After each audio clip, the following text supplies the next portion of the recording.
Welcome to Sweet Life Beat Life. We hope this video helps. You start by making sure the key or phone is ready. Electronic access is primary. Once you are within about 1-2 meters, the comfort access sensors wake the door. Press the unlock button on the fob or touch the handle sensor. You should hear a distinct latch click. If the doors remain locked, try holding the fob button for 1 second or use the digital key app. Make sure you're at the correct door. Rear passenger doors may require separate inputs. You now operate the motorized mechanism. Grip the outer handle and pull with a confident, even motion. The electric motor will assist once the latch releases. Because the system limits travel for safety, pull until the motor takes over and the door begins to swing. Once it moves, use the interior grab or the door open button to guide it fully open or to stop it.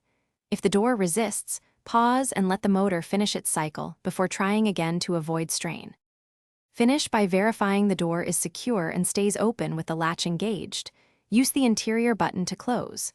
If the door won't open, check child lock and automatic lock settings first.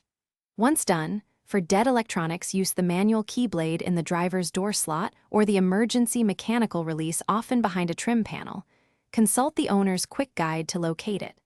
If problems persist, cycle lock/unlock, inspect key battery, and contact BMW service to avoid damage. Thanks for watching. Consider subscribing if we helped you.